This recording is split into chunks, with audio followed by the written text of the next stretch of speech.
இது பார், ஒரு வாய் வாங்கிக்கோ. மாத்திரை சாப்பிடணும்ல, சாப்பிடு. அண்ணி பாத்து. இந்தா வாய் தர. எனக்கு சாப்பாடு பிடிக்கலமா, தோசை வேணும். இது பார், தோசை எல்லாம் கிடையாது, சாப்பாடு தான் இருக்கு. ஒழுங்கா சாப்பிடு. வாய் தர. சாப்பிடு. சொல்றல. வாய் தர. அண்ணி வாய் தரடி. அண்ணி அண்ணி என்ன நீ பண்றீங்க? சாப்பிடு இல்லையா? சாப்பிடு. சாப்பிடு. சாப்பிடு. சாப்பிடு சொல்றல. வாய் தர. சாப்பாடு தட்டி. எதுக்கு குழந்தைய அடிக்கிறீங்க? ஏற்கனவே அவளுக்கு உடம்பு சரியில்லை.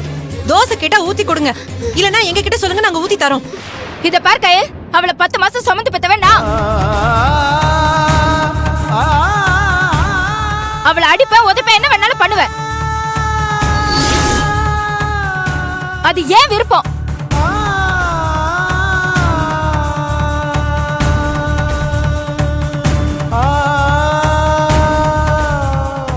இங்க வா. அண்ணி விடுங்க. எப்படி நீ சாப்பிடாம இருக்க நானும் பாக்குறேன். ஒழுங்க வாடி.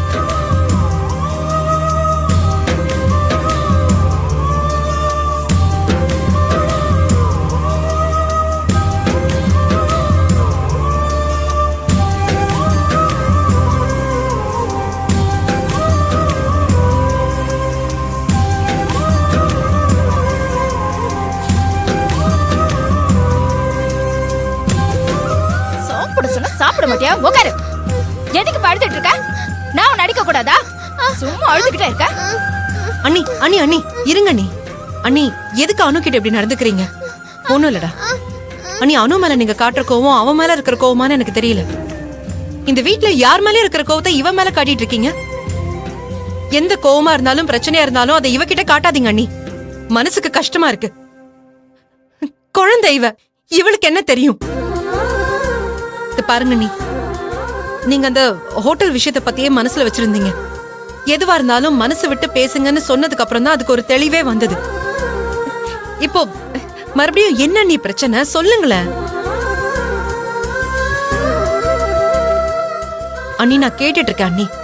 பதில் பேசாம இருந்தா என்ன அர்த்தம்? அண்ணி சொன்னாதான் உங்களுக்கு என்ன பிரச்சனைன்னு எங்களுக்கு தெரியும். பிரச்சனைதாமா, பிரச்சனைதான். ஆனா என்ன பிரச்சனைன்னு சொன்னதும் இந்த வீட்டுல நான் வேண்டதவளா தெரியறேனே. நான் எதையும் சொல்லல, என்கிட்ட எதையும் கேட்காத. என் பிரச்சனை என்னோட போய் தொலையட்டும். அண்ணி என்ன நீ இப்படி பேசிட்டு இருக்கீங்க? அண்ணி அண்ணி இங்க பாருங்களேன், அப்படி எல்லாம் யோசிக்காதீங்க அண்ணி. ஒரு பிரச்சனைனா குடும்பத்துல இருக்கிறவங்க கிட்ட தானே சொல்லணும். உங்களை யார் இப்ப வேண்டாதவங்களா நினைக்கிறாங்க? சொல்லலன்னா விடேமா. பைத்தியக்காரி மாதிரி ஒரே விஷயத்த எல்லார்கிட்ட போய் சொல்லிட்டு இருக்க முடியாது. அப்படியே நீ தெரிஞ்சுக்கணும்னா போய் அம்மா கிட்ட போய் கேளு, அவங்க சொல்லுவாங்க. அனு அழாத, முதல்ல போய் சாப்பிடு சரியா?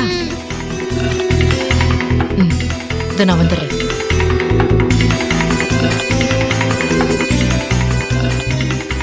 அம்மா அன்னைக்கு என்னதான் பிரச்சனை? நான் வீட்டுல இல்லாதப்ப இங்க என்ன நடந்தது? எதுவும் இல்லையே கையில். எதுவும் இல்லாமல இப்படி நடந்துக்கிறாங்க? தேவி அக்கா, உனக்கு ஏதாவது தெரியுமா? தெரியலக்கா.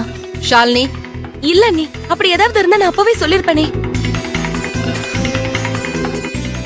அம்மா அப்ப உனக்கு மட்டும்தான் என்ன பிரச்சனைன்னு தெரியும். என்னன்னு தயவு செஞ்சு சொல்லு. அவங்க இப்படி கோவப்படுற அளவுக்கு என்னதான் ஆச்சு? அவளை விடு கையில். அவ எதுக்கெல்லாம் கோவப்படுறான்னு காரணமே தெரிய மாட்டேங்குது. மா தானம் முன்ன மாதிரி இல்லம்மா. அவ குணமே இப்ப வேற மாதிரி இருக்கு. பேச்சு நடவடிக்கைன்னு எல்லாமே வித்தியாசமா இருக்கு.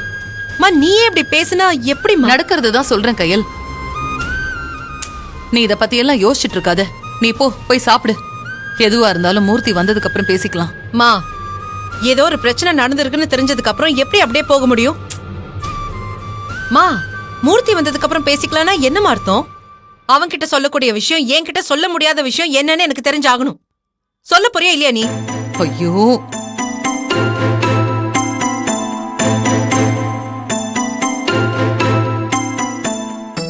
என்ன சொல்ற? அவளா ஒரு விஷயத்த மனசுல வச்சுக்கிட்டு அதுதான் சரின்னு யோசிச்சுக்கிட்டு இருக்கா.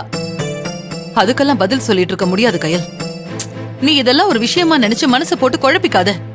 எல்லாம் சரியா நடக்கும்போது அவளே புரிஞ்சுப்பா. அது வரைக்கும் யாரும் அவகிட்ட எதுவுமே பேச வேண்டாம். என்ன கயல்?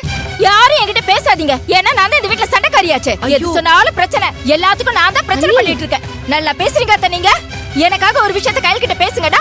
அத உங்களால பேச முடியல. ஆனா என்ன பத்தி பேசணும்னா மட்டும் இவ்வளவு பெருசா பேசிட்டு இருக்கீங்க. நான் என்ன இல்லாததையா சொன்ன? நீ அப்படிதானே பண்ணிட்டு இருக்க. என்னம்மா நீ ஏன் ஆமா, சத்தம் நான் போடுற? பண்றதா தப்பு. நான் மட்டும் தான் இந்த வீட்ல தப்பா இருக்கேன். அப்படிதானே? அதெல்லாம் ஒண்ணும் இல்ல. ஏன் அத்தை கிட்ட இப்படி பேசிட்டு இருக்கீங்க? என்ன பிரச்சனைன்னு நீங்களாவது சொல்லுங்களேன். இப்படி ஆளுக்கு மனசுக்குள்ளே வச்சிட்டு இருந்தா இதுக்கு ஒரு தீர்வே கிடையாதா? ஐயோ மாப்பிள, பிரச்சனை எல்லாம் எதுவும் இல்ல. நீங்க போய் சாப்பிடுங்க. போ கையல். நீ இருமா. அதானே என் பிரச்சனை எல்லாம் பெரிய விஷயமா தெரியாது உங்களுக்கு. கத்தி கத்தி நானே போய் அடங்கிட்டு வந்தேன்னு நினைச்சிட்டு இருக்கீங்க. ஐயோ அண்ணி, ஏன் நீ இப்படி எல்லாம் பேசுறீங்க? அம்மா சொல்லலன்னா நீங்களாவது சொல்லுங்க, என்னதான் பிரச்சனை? அவளுக்கு நீதாம்மா பிரச்சனை.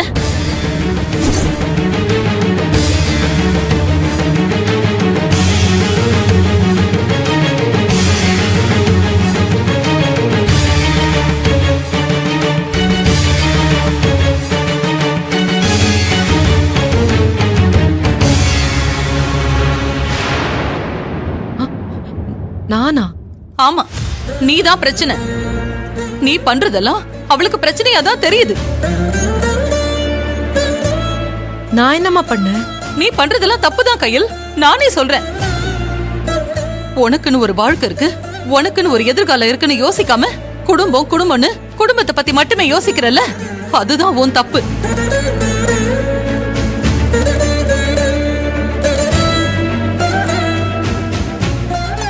எனக்கு என்ன நடந்தாலும் பரவாயில்ல, நான் உயிரா நேசிக்கிற உறவுகளுக்கு எல்லாத்தையும் கொடுக்கணும்னு வாழ்க்கை பூரா ஓடிட்டு இருக்கல, அதுதான் தப்பு.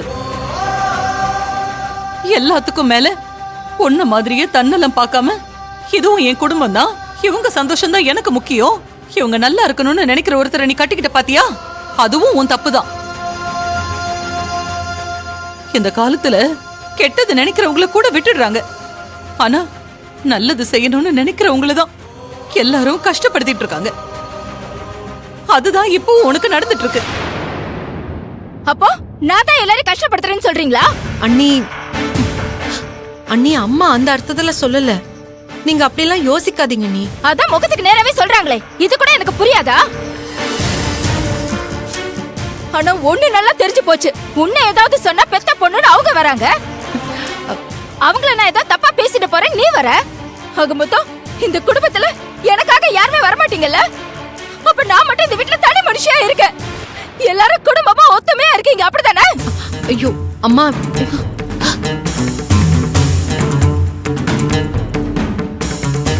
எனக்கு இதெல்லாம் தேவைதான். தப்பு பண்ணது நான் தான். அண்ணி அப்படியெல்லாம் இல்ல நீ. என் புருஷனுக்காக ஹோட்டல் ஆரம்பிக்கிறதுக்கு உங்ககிட்ட வந்து கேட்டேன் பாருங்க, அது தப்புதான். அண்ணி அப்படிலாம் இல்ல நீ. அதுக்காக நான் வந்து உங்ககிட்ட பணம் கேட்டு நீங்க அப்படியே நல்ல மனசோட எடுத்து கொடுத்தீங்கன்னு நான் நம்பினேன் பாருங்க, அதுவும் தப்புதான்.